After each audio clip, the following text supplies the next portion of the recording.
parc, il faut le dire, c'est un havre de recherche, un lieu de recherche pour ceux qui veulent, bien sûr. Nous, on n'a pas le temps de la recherche, nous c'est plutôt l'application des résultats de la recherche. On ne peut pas gérer un parc sans recherche scientifique, ce n'est pas possible. On a besoin de données pour orienter le mode de gestion du parc. Et cela, c'est des étudiants, des masters, des thèses qui nous permettent de nous orienter dans le cadre de la gestion du parc national du Niokolo-Koba. Certainement dans la présentation, ils ont peut-être souligné les différents défis auxquels nous sommes confrontés, des uns aussi importants que les autres. Certainement, ils ont abordé des questions de braconnage, de coupe de bois, d'exploitation minière, de la pêche, du pâturage et bien d'autres. Mais également de la recherche, évidemment, parce qu'on ne peut pas parler du Niokolo-Koba sans recherche, parce qu'il y a beaucoup de recherches qui ont été faites au niveau du Niokolo-Koba. Malheureusement, et pas vous, peut-être certains d'entre vous, ils font des soutenances, des thèses, de mémoire, après ils disparaissent. Il n'y a pas de retour. Et dans ce cas, on a trouvé un consultant avec l'aide d'une ONG qui nous a aidé à mettre en place une bibliothèque, mais on a pris un étudiant qui est en train de collecter tous les documents qui ont été faits sur le Niokolo-Koba depuis le temps colonial jusqu'à nos jours, pour qu'on ait une bibliothèque qui permettra aux différents étudiants, quand ils viennent, au moins qu'ils aient un support pour démarrer les activités. Pour ce qui est du contexte, le parc national de Niokolo-Koba est à cheval entre trois régions. La région de Tambacounda, qui occupe la superficie de 55,3%, la région de Kolda et la région de Kédougou, qui occupe 37,5% de la superficie du parc.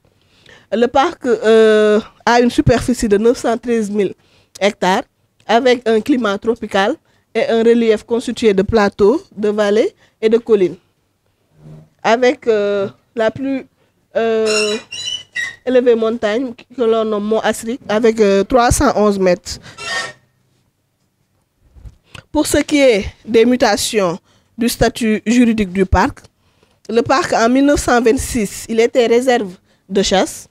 En 1950, réserve intégrale de chasse. En 1951, forêt classée. En 1953, réserve intégrale de faune. C'est en 1954, par décret numéro 6009 du 19 août 1954, qu'il fut classé parc national de Niokolo-Koba.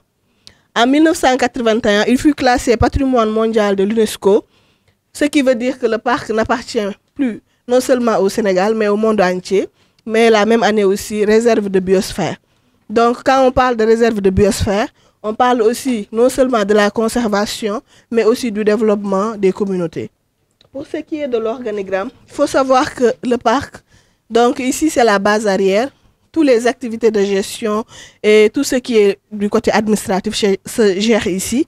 Et aussi nous avons des postes de garde au niveau des postes de garde sur le terrain. Nous avons actuellement 25 postes de garde et 6 brigades mobiles qui appuient la surveillance et aussi des chefs de zone.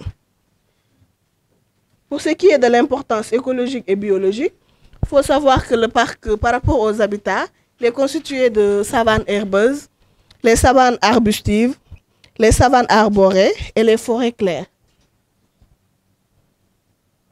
Ici, nous avons les forêts galeries qui longent le long des cours d'eau, les bamboussailles, les roneraies et les peuplements d'acacias céal. Pour ce qui est de la diversité des espèces, nous avons 80 espèces de mammifères, 330 espèces d'oiseaux, 36 espèces de reptiles et 20 espèces d'amphibiens et 60 espèces de poissons. Pour ce qui est des pressions et menaces que subit le parc, raison pour laquelle il a été classé patrimoine mondial de l'UNESCO en péril.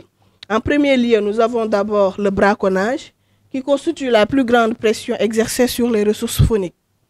Nous avons l'exploitation minière, avec l'orpaillage et l'extraction de basalte, la déforestation avec la coupe de bois et l'exploitation des essences ligneuses. Nous avons la divagation du bétail, les empiètements agricoles, la présence des corridors, l'envahissement des mares par les plantes envahissantes. Nous avons l'ensablement des mares. Nous avons aussi la pollution hydrique avec l'utilisation des produits chimiques pour l'orpaillage.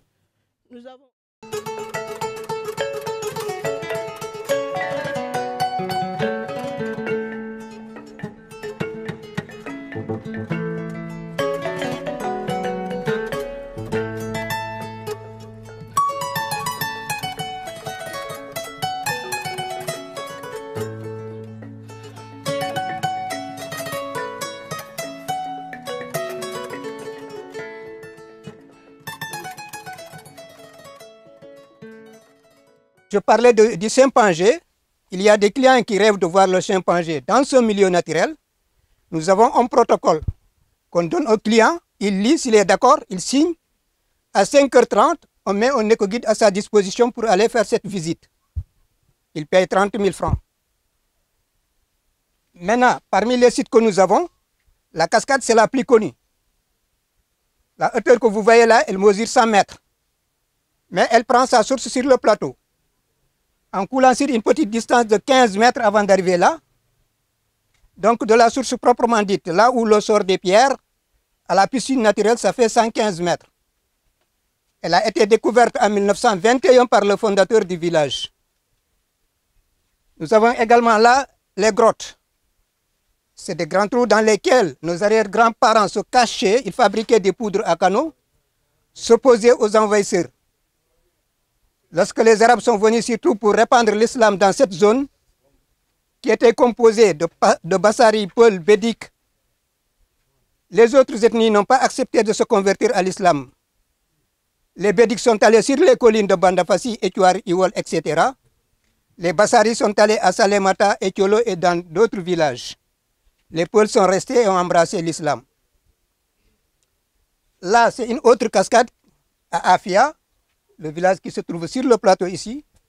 Comme l'image montre, si vous êtes à Afia, vous pouvez nager. Vous avancez un peu, vous regardez la cascade de Ségou en bas. Maintenant, si vous voulez visiter la cascade de Ségou, c'est à partir de Ségou, le village que vous venez de dépasser. C'est à 7 km de Ségou. C'est loin, mais c'est ombrageux, c'est la forêt galerie. Là, c'est le fleuve Gambie, qui prend sa source en Guinée, qui passe par la commune de Dendefelo, à l'intérieur du pays, pour aller au niveau de la République sœur de la Gambie, d'où son nom. Ce site que vous voyez là, se situe à 12 km d'ici, si vous venez de Kédougou. Il y a un petit carrefour là à 12 km, avec des panneaux, des indications. C'est là-bas que se situe ce site. Si vous voulez faire des balades en pirogue, ou bien vous êtes intéressé par des oiseaux, vous êtes ornithologue ou d'autres choses, en tout cas, c'est l'endroit idéal. Il y a des campements construits sur vie de fleuve. Là, c'est l'habitat des chimpanzés. À un certain moment, ça a été menacé parce qu'il y a eu des cultivateurs qui sont allés installer leurs champs au niveau de ce site. Et comme on fait frontière avec la Guinée-Conakry, si le site est menacé, ils vont quitter le Sénégal pour aller en Guinée, d'où on va perdre l'économie locale, parce que c'est un produit touristique. C'est pour cela que la réserve est en train de restaurer cette partie. Là, c'est la montagne qui s'est fissurée en donnant des superpositions de roches formées de grès et de latérite. Si vous êtes au niveau de ce site, vous avez une vue panoramique presque de tout le département de Kédougou. La plus haute élévation mesure 130 mètres et la plus petite mesure 90 mètres. C'est la réserve que nous avons partagée en 3 zones pour la bonne gestion, pour la gestion durable des ressources naturelles. La zone rouge que vous voyez, c'est la zone la plus protégée. Même l'accès n'est pas permis, à moins que vous soyez des scientifiques, vous êtes venus pour faire des recherches, ou bien vous êtes venus pour faire des visites au chimpanzés, car c'est la forêt galerie. La partie verte que vous voyez, c'est tous les versants des montagnes. Et pour exploiter là-bas, il faut coordonner avec la direction de la réserve pour une gestion bien respectée. Maintenant, la partie grise là, c'est là où les activités sont permises pour pouvoir rester, cultiver, habiter, etc. Toujours dans le souci de bien gérer les ressources naturelles, on a établi des lois et des règles pour accompagner la convention locale. Si vous avez un groupe qui dépasse 20 personnes, il faut appeler pour faire une réservation afin qu'on puisse bien gérer le groupe. Il ne doit pas y avoir plus de 25 personnes sur le chemin de la cascade, pas plus de 10 personnes dans la piscine. Il est interdit de casser, de couper, de brûler, de tuer, de faire des dégâts sur les espèces animales, végétales, ou bien de laisser des déchets au niveau des sites. Et tout contrevenant est exposé à des sanctions. C'est énuméré ici. On peut même interdire le guide de venir ici pendant 1 an, 2 ans, 3 ans, ça dépend de la faute commise. Là, c'est tout simplement une illustration du passé. Il y a des millions d'années, cette partie était occupée par la mer. Avec le problème climatique que le monde est en train de vivre, le réchauffement climatique, cette couche d'eau se retire petit à petit Et maintenant, nous habitons dans cette zone. C'est pour cela, lorsque cette zone était envahie par cette couche d'eau, en se retirant, a laissé des signes sur les roches qui étaient en profondeur. C'est pour cela, vous voyez ici des rides, là des fissures de séchage, là avec le sable, Eric Bon maintenant l'eau s'est retiré en laissant des signes en forme des arêtes de poisson. Avec les bioturbations, bien sûr, il n'y avait pas la vie humaine, mais il y avait les insectes et les vers qui étaient en contact avec les roches qui étaient en profondeur. C'est pour cela, vous voyez leur empreinte au niveau des roches. Là, avec les granites roses de la Gambie, le fleuve numéro 8 que vous voyez ici, qui date de 2,2 milliards d'années. D'après les géologues, nous habitons la 4e côte la plus ancienne du monde. C'est pour cela, maintenant, en collaboration avec le ministère des Mines et de la Géologie, nous voulons faire du Sénégal le 3e géoparc de l'Afrique. L'Afrique a le Maroc et la Tanzanie comme géoparc. Et nous voulons que le Sénégal soit le 3e pays africain abritant un géoparc. Et plus précisément la commune de Dendifelo. C'est une zone également ornithologique. Nous avons plus de 250 espèces d'oiseaux. Les ornithologues disent même qu'il y a des espèces endémiques. Si vous voulez voir ce type d'oiseaux au Sénégal, c'est dans la commune de Dendifelo. Là, à l'intérieur, c'est l'écomusée. C'est l'écomusée qui est partagé en 4 volets. Une partie, c'est la faune, la fleur, la flore, la culture, la tradition et derrière la géologie. Maintenant, les droits de visite que vous payez, les internationaux, c'est 2000 francs, les nationaux, c'est 1000 francs, les élèves, 250. Cette somme auparavant était versée au niveau du trésor. Le trésor, c'est le bien de l'État, c'est un bien public. L'État peut prendre cette somme, aller investir ailleurs, alors que ce n'est pas l'objectif de la création de la réserve. Son objectif est d'accompagner la population locale. Maintenant, le maire est allé voir les autorités administratives et juridiques pour transférer cette somme au niveau de sa collectivité afin d'accompagner sa population au niveau des compétences transférées au niveau des collectivités locales. Maintenant, pour le guidage, là, c'est 5 000 francs pour aller à la cascade que vous allez payer au guide. Maintenant, si vous voulez faire un jour un circuit allant sur le plateau, visiter par exemple les grottes, les dents, faire une boucle terminée par la cascade, c'est 10 000 francs.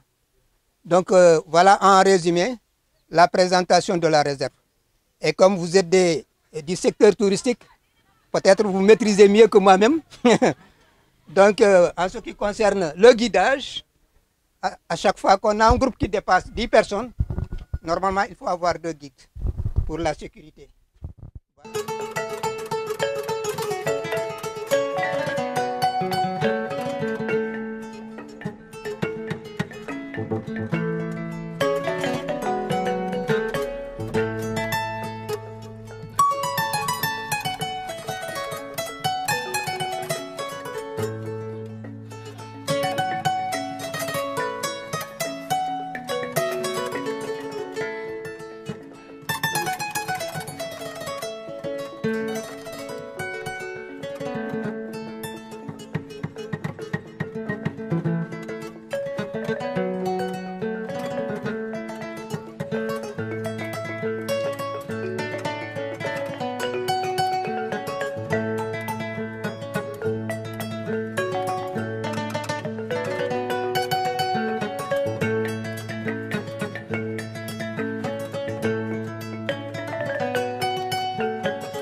Mais notre origine, c'est du Mali.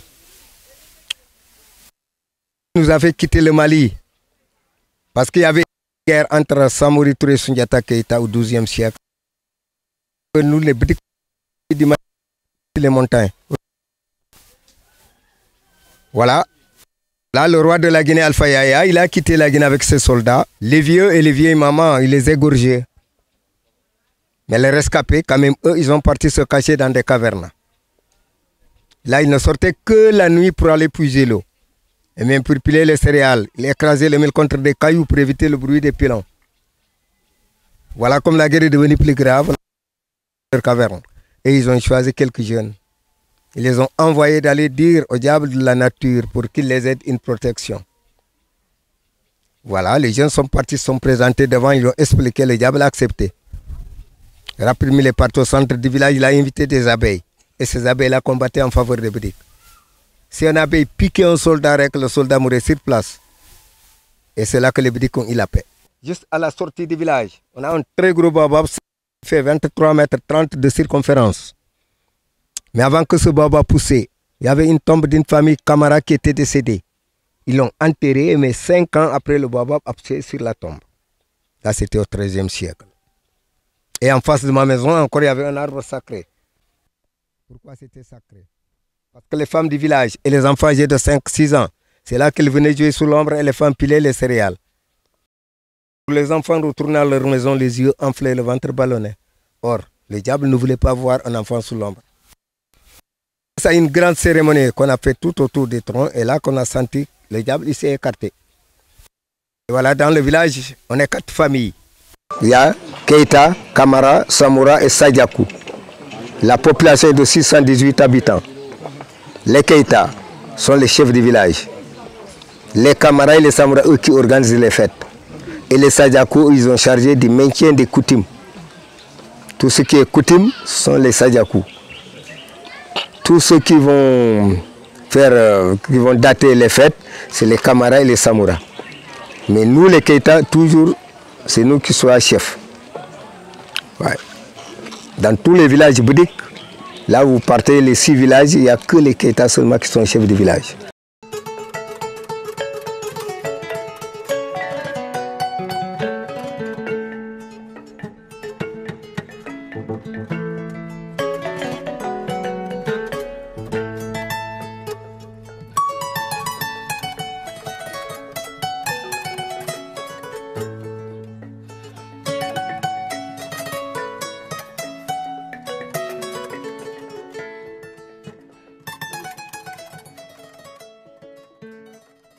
Voilà, bon, en face, là, vous avez le baobab. Donc, je vous ai dit tout à l'heure, là, qui a 23 mètres 30 de circonférence. Bon, ça a poussé sur une tombe d'une famille Camara. Mais l'arbre que vous voyez avec les feuilles qu'il a, c'est un arbre parasite. C'est avec ça qu'on se soigne. La toux, si on a la toux, on enlève les écorces. Si on n'a pas les médicaments modernes, on enlève les écorces, on fait bouillir avec l'eau et on boit, la toux arrête. Parce que nous, d'habitude, nous les Bédiques, les problèmes que nous rencontrons, souvent c'est... Ici c'est l'eau et la santé. Mais question des coutumes, ça on n'a pas de problème.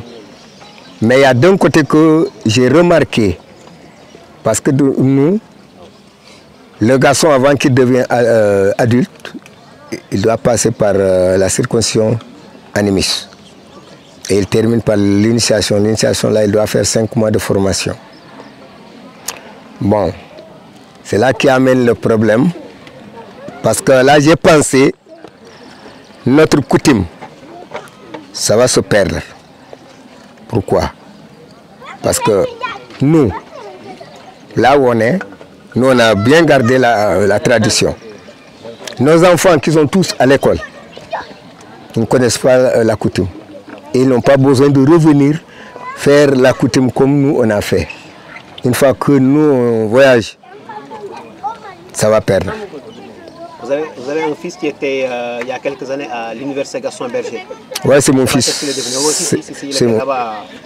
C'est mon fils, oui. Il est toujours là-bas? Oui, non, il est à Dakar, il est toujours à Dakar. Il travaille dans une entreprise. Oui, il a terminé, il était informaticien. Il a fait 4 ans d'études d'informatique. Mais à Dakar, il travaille à Atos.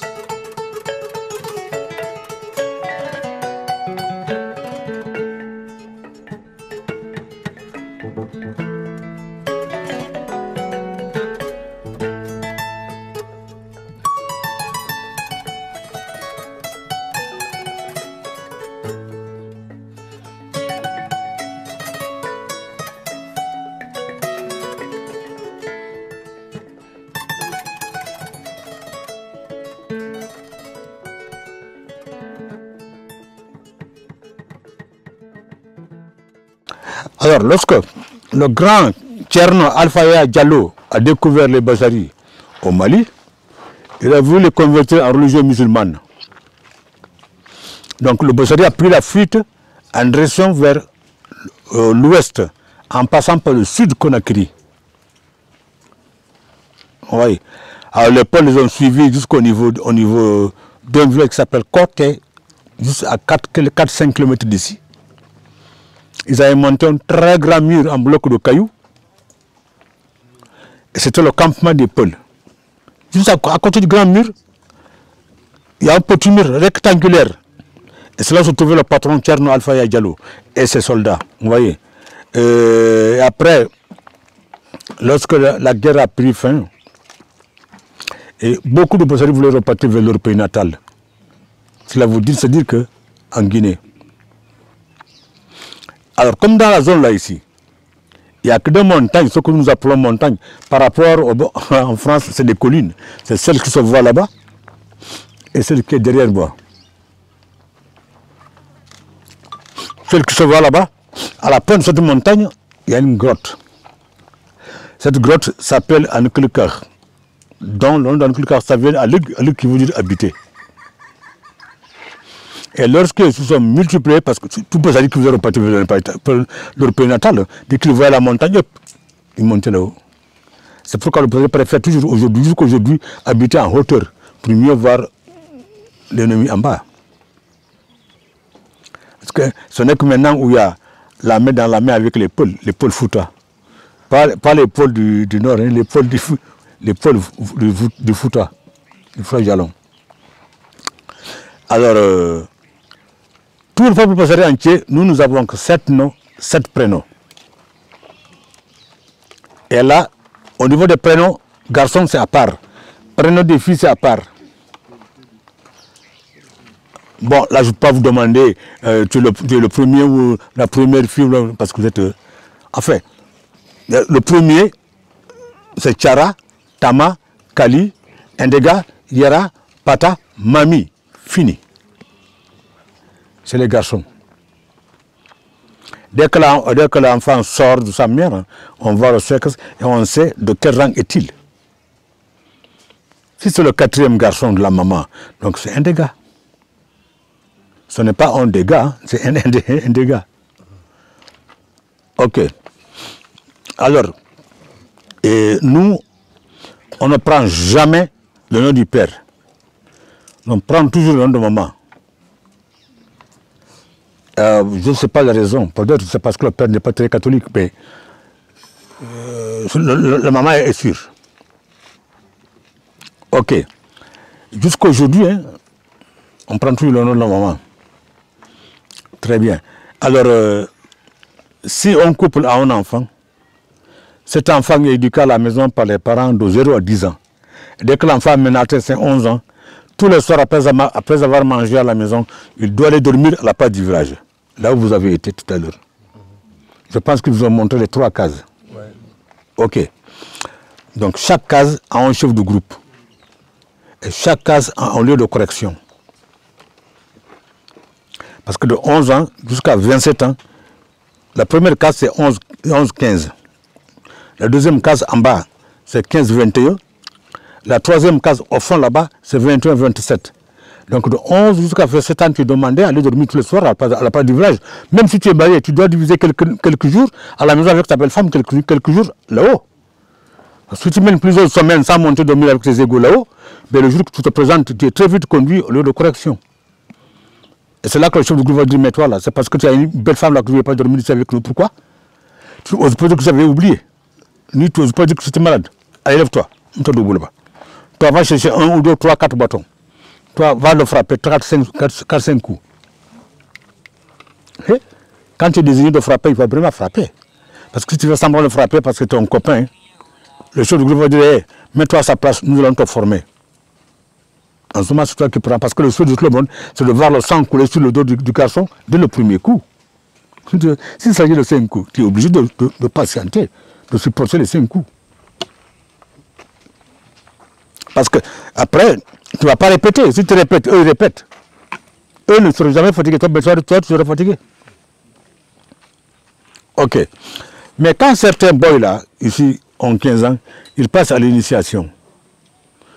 L'initiation se passe de sortir le garçon de la vie enfantine, le conduire à la vie adulte, à l'âge de 15 ans.